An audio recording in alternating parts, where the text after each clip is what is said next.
세상과 재범과의 실상을 이해함으로써 상대적인 세계를 벗어난 사람들은 지나간 일에 대하여 근심하지 않고 아직 오지 않은 미래에 대해서 반겨 집착하지 않는다. 오직 지금 해야 할 일에만 전념한다. 한 생만을 염두에 둔 어리석은 사람들은 아직 오지 않은 미래에 대한 걱정과 지나가 버린 과거에 대한 슬픔 때문에 근심을 벗지 못한다.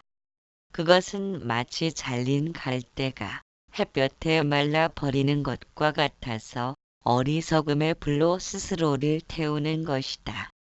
또한 어리석은 사람은 자기가 할 수 있는 일은 하지 않고 반대로 할 수 없는 일만을 하려고 애쓴다. 그러나 지혜로운 사람은 할 수 없는 일보다 자신이 할 수 있는 일만을 열심히 한다. 어리석은 사람은 불가능한 일을 가능한 일로 바꾸려는 불가능한 시도를 하는 탓에 항상 불안과 걱정을 안고 산다. 반면에 지혜로운 사람은 자신이 할 수 있는 일을 찾아 분수에 맞게끔 열심히 최선을 다하기 때문에 매 순간 꽃을 피우듯 자신과 주변을 향기로운 세상으로 만들어간다. 언어와 침묵. 배움의 길에 들어선 사람은 두 가지를 염두에 두어야 한다. 그것은 언어와 침묵이다. 지금도 비가 많이 오지만 부다 당시 인도에서는 여름철에 비가 많이 내려 사문들은 오기 동안에 외출을 삼가고 안거를 지내는 풍습이 있었다. 안거를 지내고 난 후에는 서로 안거 때의 일을 말하고 자잘하고 하는 잘못을 참회하는 자리에서 다음과 같은 이야기를 하는 비구들이 있었다.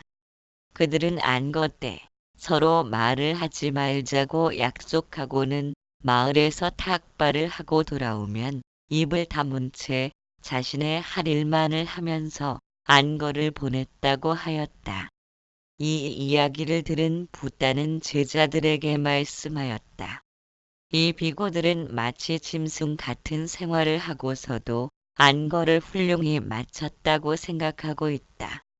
수행자들은 한자리에 모이면 두 가지에 힘써야 한다. 첫째는 법을 논하는 것이요. 둘째는 지혜로운 이의 침묵이다.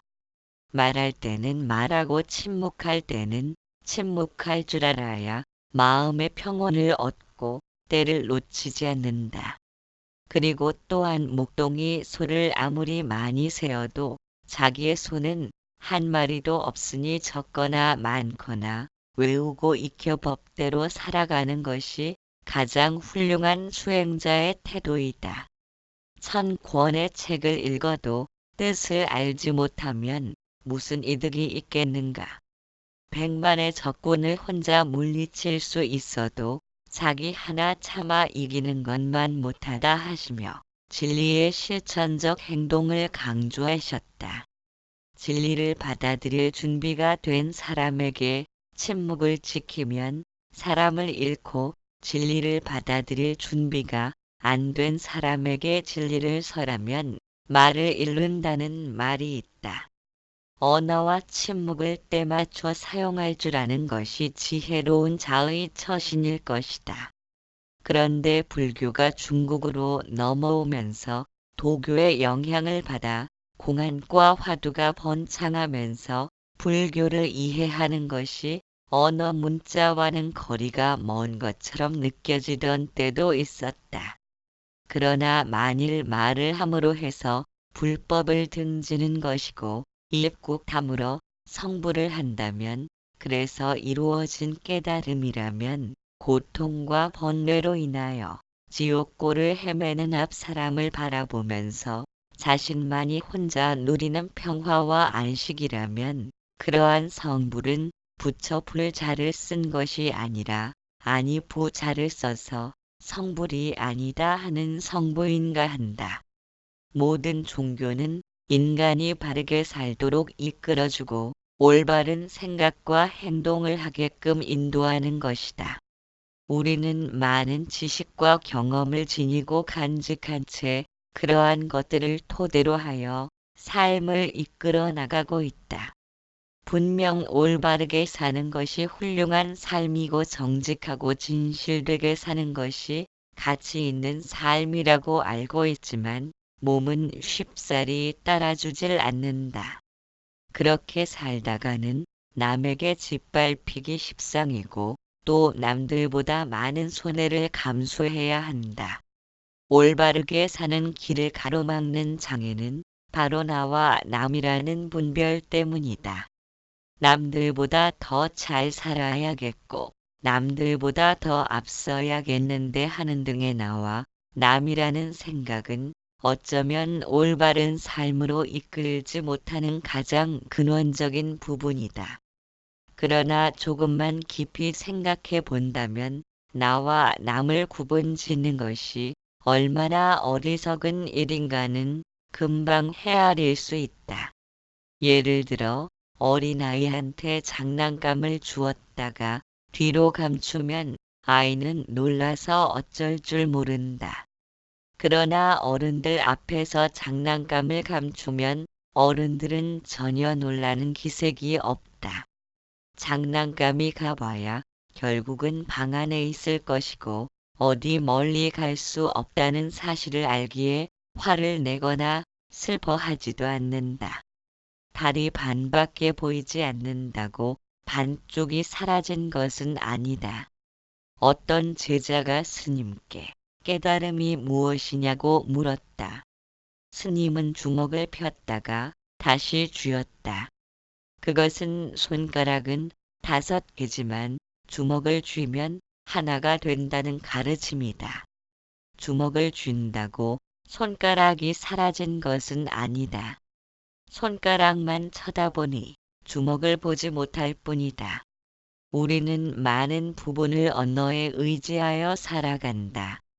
그러나 언어는 실체가 아니고 지식과 경험의 결과이며 우리가 말하고 듣는 순간 실체는 어느 틈에 저만치 멀어진다. 진리나 참된 실체는 오직 현존하는 것이다. 언어 문자로서 진리가 표현되기를 바라는 것은 우리의 욕구이고 그러한 욕구를 통해서 참된 실체를 경험하기란 더더욱 불가능하다. 언어라는 것은 생각을 나타내는 표현 방식이다. 또한 생각이 행동으로 나타나기 전까지의 과정은 생각이 자리를 잡고 그 후에는 언어나 행동을 통해 자신의 주장과 신념을 표현한다. 따라서 말하는 것은 행동의 간접적인 표현이다. 언어란 자신의 의견이나 사상을 나타내는데 더없이 중요하지만 진리나 실체에 접근하기 위해서는 때론 불필요하기도 하다. 오히려 언어가 존재하기에 이것과 저것을 구별하는 습성에 물든 탓으로 늘 그대로인 진리에서 더욱 멀리 헤매는 것인지도 모른다. 언어가 필요한 것은 타인에게 자신의 생각을 표현하기 위한 수단이기 때문에 참된 실체를 찾고자 언어에 의존한다는 것은 타인에게 부탁하여 참된 실체를 찾아주기를 바라는 것과 같은 의미이다. 언어란 일정한 억양과 발음을 사용했을 땐 이러한 의미로 인식해 달라는 상호 간의 약속이 체계화된 것에 지나지 않는다. 내 이름이라고 알고 있는 것도 다른 사람이 부를 때 필요한 것이지 내가 나를 부를 때는 전혀 가치가 없는 것이다. 언어는 내면으로 향하는 여행에서는 전혀 쓸모가 없다. 그러나 우리는 모든 것을 자신이 알고 있고 인식할 수 있는 범위 내에서만 이해하고 싶어 한다. 음속을 넘어선 제트기가 등장하고 인간의 뇌를 능가하는 컴퓨터가 발명되는 문화적인 업적을 이룩했다 하더라도 여전히 정신적으로는 혼미함을 겪을 수밖에 없다.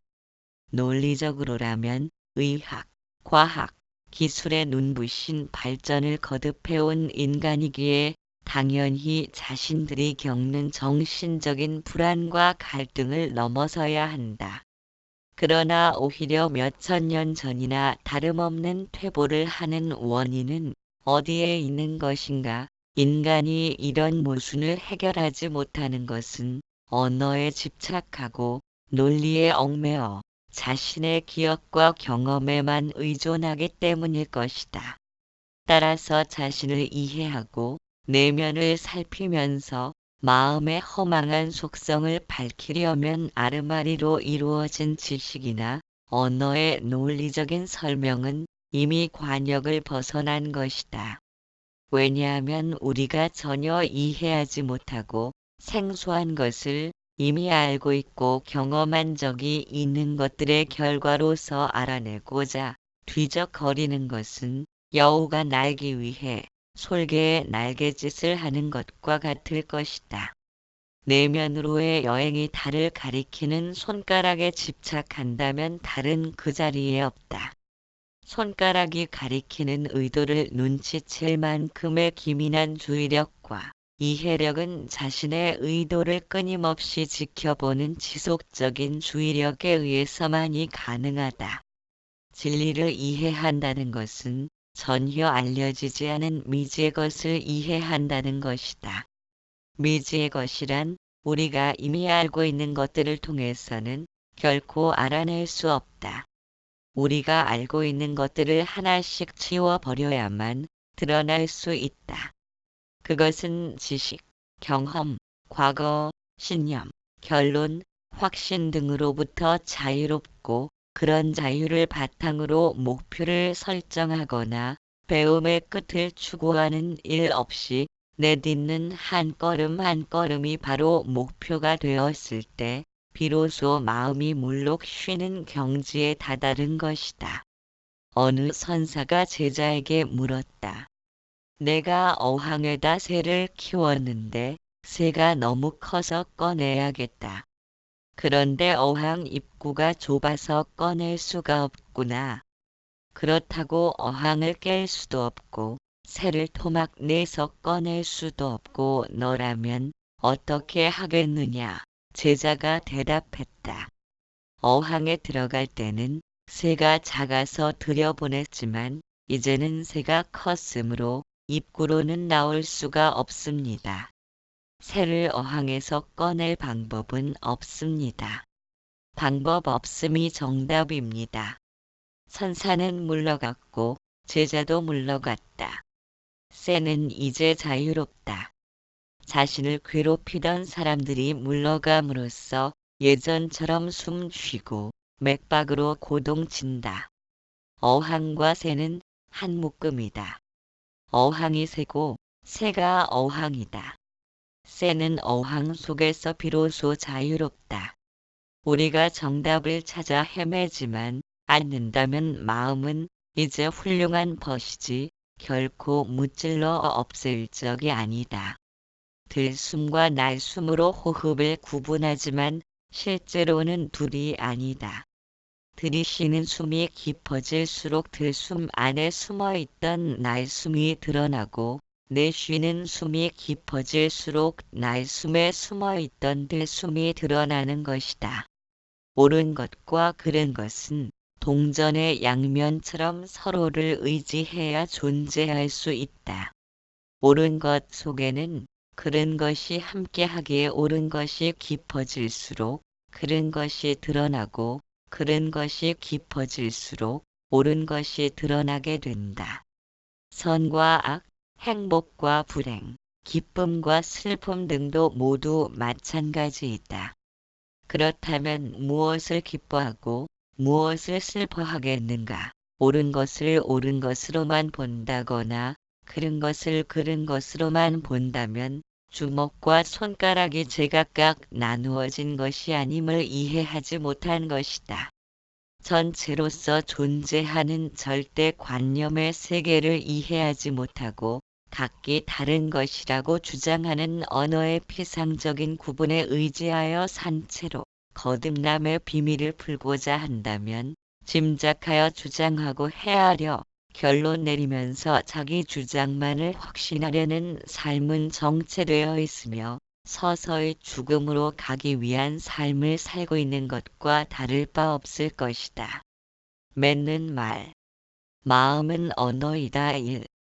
주위 사람들이 나를 대하는 모습이란 내가 그들을 맞이했던 태도가 비추어진 것이라면 자신이 접하고 있는 환경과 세상은 자신이 지금껏 행해온 바를 있는 그대로 대변해 주는 것이다. 그렇게 강물의 달처럼 마음 쓴 것에 대한 결과를 그대로 비추면서 모습을 드러냈기에 지금 현재 하는 이 순간 그대로가 가장 정답이며 더 이상의 올바른 어떤 타협도 존재하지 않는다. 과거를 떠올려 비교하고 미래의 취사를 결정하려는 의도는 가장 올바른 답을 떠나 있는 것이다. 그런 까닭에 인간은 지금 현재의 나와 미래의 나 사이의 괴리감 때문에 고통받고 있다. 그러한 가장 큰 원인을 찾는다면 언어에 있을 것이다. 생각이란 눈에 비추이고 귀로 들려오고 촉감을 느끼며 허기짐과 포만감을 지각하는 것이다. 그와 같은 상태에는 언어가 필요치 않다. 비가 내리는 모습이 눈에 비치는 것이 생각이므로 거기에는 좋고 나쁜 분별이 일어나지 않는다. 마음은 언어이다. 2. 과거를 끌어와서 비에 젖어 춥고 떨리던 기억을 떠올리면서 비에 젖지 않으려고 우산을 찾는데 우산이 없다면 좌절감을 경험하게 되고 우산을 찾으면 성취감을 느끼는 것이 마음이다. 구하는데 얻을 수 없거나 싫은데 만나야 하는 좌절감과 성취감을 오르내리면서 번뇌와 고통이 생겨난다. 생각이란 언어를 필요로 하지 않지만 인간은 언어를 사용하면서 생각의 모양을 짓게 되었다. 언어가 없는 동물의 생각은 모양을 짓지 않으므로 인간처럼 복잡 다양하지 않으며 단순히 본능에 의한 반응만을 나타내는 도구에 불과하다. 그러나 인간은 언어를 사용하기에 생각에 대하여 하고자 하는 의도를 지닌 마음을 지니게 되었다. 그런 까닭에 인간은 엄청난 변화와 발전을 이룩했지만 언어로 인한 폐단도 만만치가 않다. 사상과 신념을 지니면서 서로 다른 무리끼리는 폭력적인 충돌과 전쟁이 일어나기 때문이다. 마음은 언어이다. 3. 언어를 이해한다는 것은 마음을 이해함과 같다. 마음은 거의 전부가 언어로 이루어진 까닭일 것이다. 친근하던 사람과 헤어져 슬픔을 느낄 때 슬프다는 언어가 존재하지 않는다면 얼마 지나지 않아 슬픔에서 회복될 것이다. 그러나 언어관념으로 물든 내면은 언어를 떠올리면서 슬픔을 붙잡아 둘 수 있다. 동물은 언어가 존재하지 않으므로 슬픔을 붙잡아 둘 수 있는 매개체가 없으므로 인간처럼 스스로 목숨을 버리는 극단적인 방법도 생각해내지 못한다. 단지 눈앞에 보이면 기뻐하고 눈에 안 보이면 잊혀질 뿐이다. 그런 의미로 보면 인간이 나약함에 물든 것은 언어가 존재하기에 슬픔과 기쁨에 내면이 물든다는 착각에 빠졌기 때문일 것이다. 그러나 내면은 물드는 법이 없다. 물든다는 것은 슬픔에 젖어 있다면 기쁨을 몰라야 하고 기쁨에 젖어 있다면 슬픔을 몰라야 한다. 그런데 그렇지 못한 것은 슬픔 속에도 기쁨이 생겨나고 기쁨 속에도 슬픔을 느낄 수 있다. 마음은 언어이다. 4. 이처럼 내면은 물드는 속성을 지니지 않았음에도 언어라는 매개체를 통해 기쁨과 슬픔을 붙잡아 둘 수 있기 때문에 내면이 물드는 것이라고 착각하여 그토록 행복을 추구하면서 불행을 회피하려는 것이다. 만약 기쁨과 슬픔이라는 언어가 없다면 마음은 눈앞에 나타난 기쁨과 슬픔에 반응하지만 눈앞에서 멀어지면 곧 잊을 수 있으므로 희로애락에 대해 별 문제를 삼지 않을 것이다. 내면을 물들이는 기억도 언어에 의존하기 때문에 인간에게 언어가 없다면 슬픔과 기쁨에 대해서도 담담하게 받아들이기에 마음은 문제가 되지 않는다. 단순히 눈앞에서 전개되는 상황에만 반응하면서 움직임으로 그에 맞춰 살아갈 뿐이다. 언어가 없으므로 미래를 떠올릴 필요가 없으며 과거를 회상하며 슬픔에 젖지도 않는다. 즉 언어란 과거와 미래를 불러들이는 매개체로서의 역할을 한다. 마음은 언어이다. 5. 내면이 언어로 중독되어 있기에 지금 이 순간을 놓치고 과거와 미래를 넘나드는 것이다. 실체보다는 과거의 이미지를 통해 세상을 바라보기에 꽃을 보면 이름을 기억해내고 자동차를 보면서 떠올리지 않아도 무슨 차라는 인식이 자연스럽게 따라 붙는다. 우리는 이처럼 과거라는 시간 속에 살고 있는 것이다. 내면이 언어화되었기에 과거와 미래의 옷을 입고 기억과 경험에 쌓여 있으므로 미래를 상상하는 시간의 허구적 한계를 벗어나지 못한다. 지금은 이렇지만 내일은 저렇게 되어야 한다. 과거는 이런 식이어도 지금은 그래선 안 된다. 어떻게 하면 남보다 빠른 시간 안에 많은 것을 획득할 수 있는지를 떠올리고 있다. 이처럼 무수한 언어가 내면을 흘러다니고 있다. 언어를 떠올리지 않으면 고요함을 유지하겠지만 언어가 따라붙으면 마음은 소란스러움에 빠져버린다. 언어는 계속적으로 과거를 넘나들며 미래의 다른 것까지 불러들이면서 갈등에 쌓인다. 마음은 언어이다. 6. 과거를 통해 비교하고 우열을 가늠하기에 번뇌가 생겨나며 고통으로 연결되는 원인은 언어로 비롯되는 것이며 마음이 곧 언어이다. 생각은 지금 보이고 들리는 것이라 현존하는 것이며 생각의 모양을 지으려는 마음은 하고자 하는 바를 지녀야 하기 때문에 비교할 과거와 취사의 의도를 일으켜 미래를 준비하므로 지금 이 순간에는 존재할 수 없다. 반면에 생각은 언어의 영향을 받지 않는다. 그렇기에 언어가 없는 생명체일지라도 생각이 존재함으로 생존할 수 있는 것이다. 원하는 바를 지닌 마음이 자리 잡으면서 좌절감과 성취감을 오르내리는 경험을 겪게 된다. 그것이 고통이다. 생각과 마음은 이와 같이 전혀 다른 속성을 지니고 있다. 그렇게 눈에 비치고 소리가 들려오며 촉감과 맛을 느끼는 것들은 언어로는 표현할 방법이 없다. 비교와 의도가 생각의 모양을 짓는 것이며 과거와 미래를 필요로 하는 마음이 자리 잡게 된다. 우리는 많은 부분을 언어에 의지하여 살아가지만 언어는 실체가 아니고 지식과 경험의 결과이다. 마음은 언어이다. 7. 무명의 늪에 빠진 자신을 건져 올리기 위해서는 언어로부터 자유로울 수 있어야 한다. 언어가 내면을 흘러다닌다는 것은 마치 꿈을 꾸고 있음과 같다. 무수한 인간의 행렬이 마음을 정복하고자 길을 나섰지만 번번이 좌절에 쓴 잔을 마신 것은 언어가 마음을 이루고 있음을 모르기 때문이다. 옛 선사들이 방아착하라는 것은 내면에서 흘러다니는 언어를 내려놓으라는 의미일 것이다.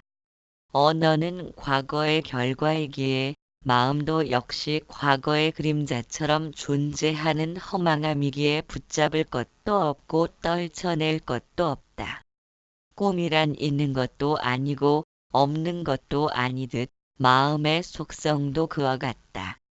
마음을 정복하여 번뇌 없는 영원한 평안의 경지에 이르고자 한다면 본래 있지도 않은 마음과 싸울 것이 아니라 마음이 생겨난 과정을 찬찬히 사유함으로써 눈앞에서 뱅뱅 도는 막대기 끝을 벗어나 막대기 돌리는 사람에게로 다가서야 한다. 마음은 언어이다. 8. 우리가 마음이 생겨난 근원을 파악하지 못하고 마음을 단속하려는 것은 불가능한 일이다. 무엇보다 마음의 허망한 속성을 발견하고 마음을 실체로서 받아들이지 않는 것이 우선 되어야 할 것이다. 언어가 실제적인 진실이라면 영상을 떠올리듯 세계 각국의 사람들이 동일한 언어를 사용해야 하지만 나라마다 언어가 다르다는 것은 약속에 의해 정해진 수단일 뿐이다. 거짓되고 허망한 언어로 생겨난 마음이란 보이고 들리고 느끼는 생각과는 차원이 다를 수밖에 없다.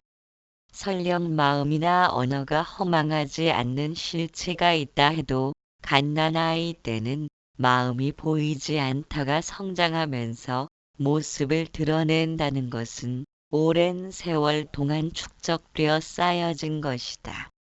그것은 생각을 관리하도록 틀 잡혀 있다는 의미이며 틀 잡힌 관리자는 쉽게 발견될 성질이 아니다. 만일 생각만이 존재하고 관리자가 없다면 생각이 마음이라고 할 수 있겠지만 똑같은 사물을 보고 들어도 받아들이는 차이가 개개인마다 전부 다르다. 마음은 언어이다. 9. 그것은 생각의 관리자가 존재한다는 의미이다. 그렇기에 온순한 사람은 무슨 일이든 온순하게 생각할 것이고 거친 사람은 어떤 일이든 거칠게 받아들인다. 이와 같이 생각을 일정한 방식으로 흐르도록 틀 잡힌 생각의 관리자로 접근하지 못한다면 무명의 존재라는 닉네임을 벗어나지 못한다.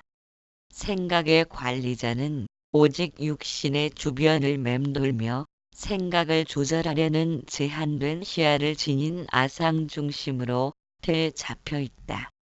우리는 생각의 배후에 존재하는 관리자로 시야를 돌려야 한다. 그러기 위해선 숨겨진 관리자가 등장하도록 이득과 손해가 발생하는 시점에 나타나는 틀 잡힌 관리자를 발견해야 한다. 그것이 마음이다. 이와 같이 마음이 언어로 이루어진 허상이며 깊이 숨겨진 채로 생각을 관리하려는 속성을 지녔음을 지켜볼 수 있어야 한다.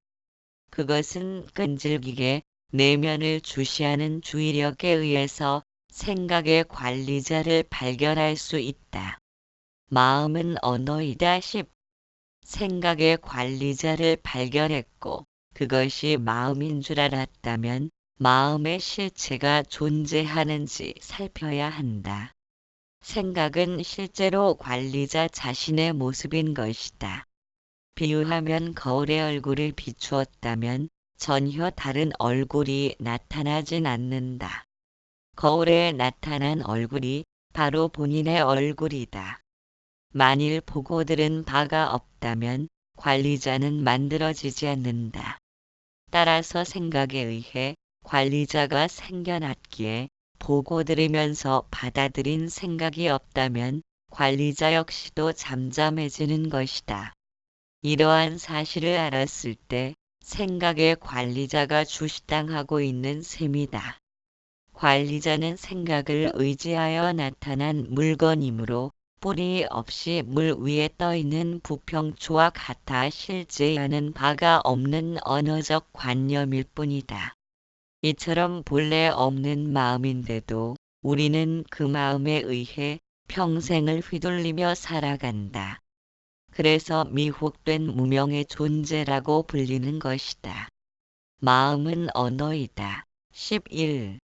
마음이 본래 없는 물건임을 알아차렸다면 부정적인 행동이 가져오는 결과들에 대하여 생각하고 자신이 삶의 늪에서 욕망과 분노를 일으키며 방황하고 있는 원인을 살펴야 한다. 마음의 부정적인 성향은 성취감보다 좌절감을 많이 겪으면서 비롯된 것이다. 부정적인 사고방식으로 인해 생겨나는 고립되고 외면당하는 상황을 떠올리면서 반복적으로 마음에 암시를 줌으로써 마음은 과거의 틀 잡힌 습관을 벗어나 새로운 행동 양식에 적응되기 시작한다. 그것은 결국 마음이 어떤 실체가 있는 것이 아니라 어떤 일에 대해서 많이 듣고 많이 생각한 결과가 마음으로 모습을 드러낸 까닭일 것이다. 그렇게 마음을 긍정적이고 열린 마음으로 훈련시키는 것은 가능할지 몰라도 마음을 항복받을 수는 없는 노릇이다. 왜냐하면 마음은 본래 존재하는 바가 없기 때문이다. 마음은 언어이다. 12.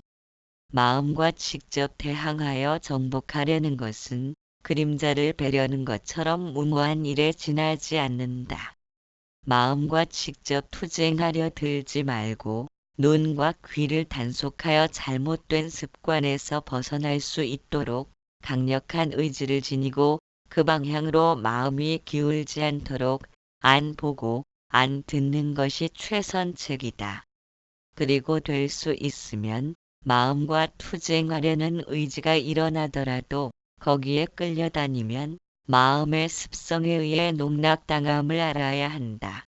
왜냐하면 마음은 무엇이든지 채찍을 들고 우리를 다그치려 하는 까닭이다. 채찍을 들고 덤비는 마음에 끌려다니면 성취와 좌절을 오르내리는 마음의 성향으로부터 벗어나지 못한다. 그것이 늘 문제를 일으키며 삶을 고통의 늪으로 빠지도록 만드는 것이다. 그래서 지혜란 이 세상에 존재하는 그 어떤 것도 실체가 있음을 인정하지 않는 것부터 시작된다. 마음은 언어이다. 13. 그런 까닭에 누구나 지니고 있는 변함없고 늘 그대로인 지켜봄의 성품이 마음의 본래의 주인공인 줄 알아야 마음의 채찍으로부터 벗어날 수 있다. 눈에 보이고 촉감을 느끼도록 형상을 지닌 것들은 이것과 저것이 모여 이룬 탓으로 고유한 실체를 지니지 못한 것이다. 비록 어떤 가치를 지니고 있다 해도 모두가 변하고 멸해가는 허망한 속성을 지녔기에 중요하고 중요치 않은 것이 없다. 또한 중요하면 모두가 중요한 것이다. 이런 식으로 일체를 통으로 보게 되면 선택한다는 것이 의미를 지니지 못한다. 선택이 떨어진다는 것은 채찍을 든 마음의 습성에서 벗어난다는 것이며 어떤 방식으로 삶이 전개되더라도 거기에는 나름대로 이유가 있음을 알게 된다. 왜냐하면 우리는 업으로 모습을 드러낸 존재이기 때문에 본인이 원한다 해도 성취할 수 없는 부분이 있고 원치 않는다 해도 거부할 수 없는 부분이 존재하기 때문이다. 마음은 언어이다. 14. 우리가 마음을 단속하려 해도 힘든 이유는 생각만을 조절하려고 하기 때문이다. 물의 방향을 바꾸기 위해 물을 아무리 퍼내도 물길이 존재하는 한 여전히 그쪽을 타고 흐를 것이다. 물길에 관심을 갖는 것이 생각의 관리자로 접근하는 것이다. 우리는 삶으로부터 무언가를 구걸하기 위해 존재하는 것은 아니다. 배움의 끝을 추구하는 일 없이 손쉽게 결론을 내리는 일 없이 내딛는 한 걸음 한 걸음이 목표가 되었을 때 목표인 동시에 수단이었음도 이해할 수 있다. 우리에게는 완전함도 없으며 결론지어짐도 없다. 왜냐하면 삶은 끝없는循環의 연속이며 과정의 진행만이 존재하는 까닭이다. 그것이 절대관념의 세계이며 절대관념의 세계에서는 언어가 존재할 수 없다. 오직 지금 이 순간만이 존재하기 때문이다. 언어란 상대가 있기에 필요한 수단이다. 내가 나를 바라볼 때 이름은 전혀 쓸모가 없다. 내가 지금 여기 있는데 이름이 무슨 필요가 있겠는가? 어디에도 얽매이지 않고 붙들리지 않은 정신은 그 무엇도 집착하지 않는다. 보는 것이 아니라 보이는 것이며 듣는 것이 아니라 들리는 것이고 생각하는 것이 아니라 생각이 스쳐가는 것이며 살아가는 것이 아니라 삶이 지나쳐간다는 사실을 이해하는 때문일 것이다. 거기에는 다만 그럴 뿐인데 의도를 지닌 마음에 붙들려 있기 때문에 무명의 존재를 벗어나지 못하고 있다. 꿈에서 깨어나려면 행주좌와 모든 것에서 흘러다니는 언어를 내려놓을 수 있건만 좌선이 가장 힘을 많이 받는다고 오로지 않는 것에만 집착하려 든다면 그 또한 지혜인이라고 말할 수는 없을 것이다.